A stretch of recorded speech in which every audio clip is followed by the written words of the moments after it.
The BBC has released a brand new Doctor Who script archive in collaboration with BBC Writers, formerly BBC Writers' Room, which has seen loads of scripts from the revived series and associated spin-offs and other projects, animations or whatever, minisodes, added to the BBC Writers website for view for the very first time. That is an amazing feat in itself. I've barely scratched the surface myself in terms of what's out there because there is just so much. It's not every single episode. There are some missing from series 6 and 7, say, where presumably they haven't managed to get them from the writer or from the archive or whatever, but hopefully they will be added in future. And it's also not the kind of earliest drafts of the episodes in question. They are kind of closer to the transmitted episodes than not.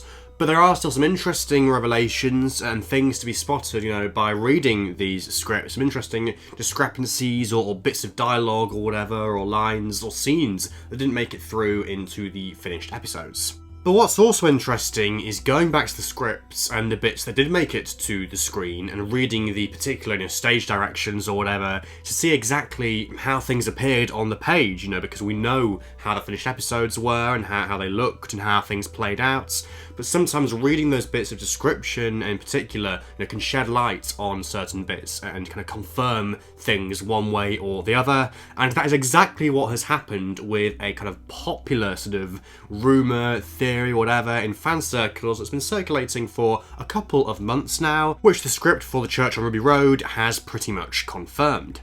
So if you cast your minds back to Wild Blue Yonder, the second special for Doctor Who's 60th anniversary, we open with that scene with Isaac Newton and his, housekeeper or maid or whatever, Mrs. Merridew. Two characters there, two actors who were redacted from the official cast list in advance of the episode itself. So Nathaniel Curtis playing Isaac Newton and Susan Twist, the appropriately named Susan Twist, playing Mrs. Merridew.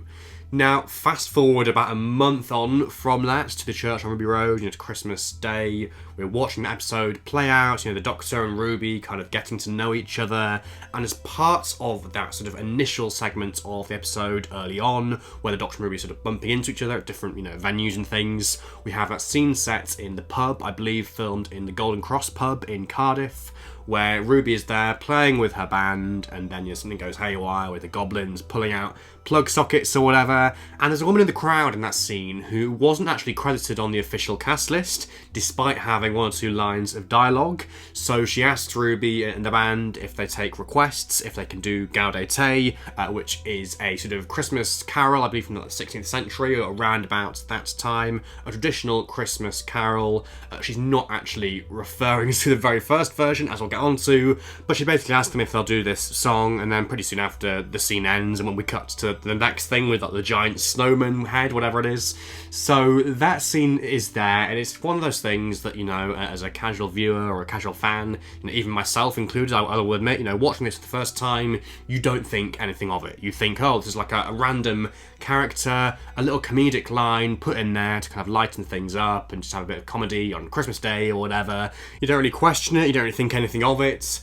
But then pretty soon after the episode had aired, I kind of turned to Twitter, as lots of fans did, and social media more generally, and people were seeming to think that that woman was Susan Twist from Wild Blue Yonder, Mrs. Merridew, in a different role.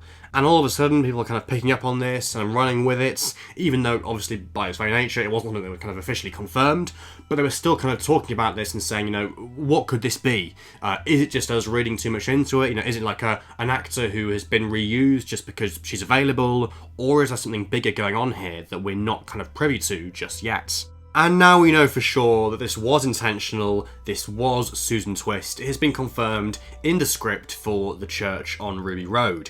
So if we turn to the corresponding section for that scene, for the gig in the pub, we have all the dialogue there as it appeared on screen, and then the stage directions pick out this woman in the crowd, a woman we've seen as Mrs. Merridew in Special 2, a woman we'll see a lot more of.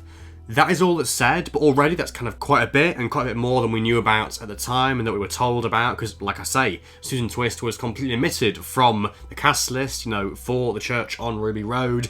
Officially, on the record, that wasn't her, she wasn't in that episode. But now we know, that is the game that is being played here. It was her.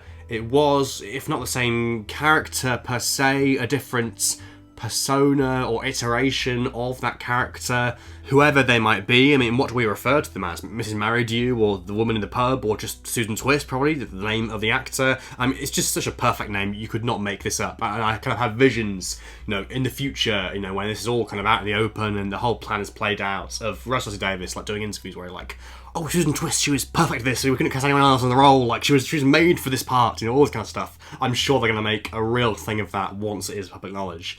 But for the moment, it's not. So we're in this kind of weird situation where it's not quite official, but it has been confirmed. And we also had confirmation there in a line that was scripted, but probably kind of cut from the episode itself, that she was referring not to the original kind of Carol version of Gaudete, but the Steeleye Span recording from the 70s. So now that we know that this is definitely a thing and not just a case of fans seeing patterns and things that aren't there, what is the deal with this character, with Susan Twist? What is going on here?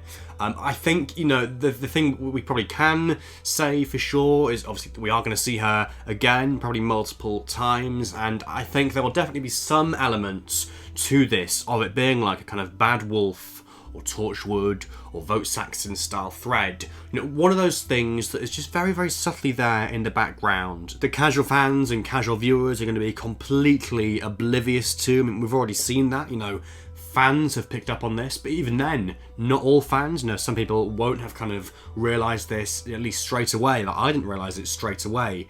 And it is very much one of those things, I think, like Bad Wolf, where, it appears once, it appears twice, 3 times, and then it kind of takes on a life of its own. It becomes a pattern, it becomes a thing that people kind of say, oh yeah, and it kind of gains traction, So I think we are going to see her again, definitely, cropping up in different scenarios. We've already seen her as Mrs. Married You in the 17th century. We've seen her as this kind of unnamed woman in the crowd in the present day. Where else is she going to crop up? I have no idea. But I think as a kind of concept, that is such a brilliant thing to run with and to have in the show. A bit like Bad Wolf, kind of like a living, breathing version of Bad Wolf, where this character is sort of following the Doctor on his travels like a mad penny, kind of showing up, everywhere, every time, every place, everywhere he goes, past, present, future, Earth, different planets, wherever he may be. There is actually a recent interview with Millie Gibson, which might give us a bit of a clue about this as well. So she's interviewed in Doctor Who Magazine's current issue, their sort of landmark 600th issue. At the very end, she's asked, what we can expect from these upcoming episodes, season 1 this year in May. And she says, a twist. There's always a twist. Which I would say, if I was a betting man, is definitely a reference to Susan Twist and her involvement in the show, in the series. There's always a twist. Does that literally mean that she's always going to be there in the background in every single episode? Already in RTD2, she's been in 2 out of 4 episodes. Maybe going forward, she'll be in every episode, for the 15th Doctor. Maybe she'll literally be following him around, stalking him on his adventures. Kind of similar idea to Clara, but with a much more sort of sinister edge to it, because presumably she is a villain, I would say. Someone who is up to no good. Could she be the boss, or the one who waits, or, parts of the Toymakers pantheon or legion or whatever it is? Could she be part of this? The kind of the big bad for the season, hidden there in plain sight from before even the series began, like in the previous Doctor's era in Wild Blue Yonder. She's literally been there waiting all this time, and maybe, we're going to get to the finale or whatever, and she's going to show her face and probably kind of be this big bad. What are your theories about Susan Twist's mysterious Doctor Who character?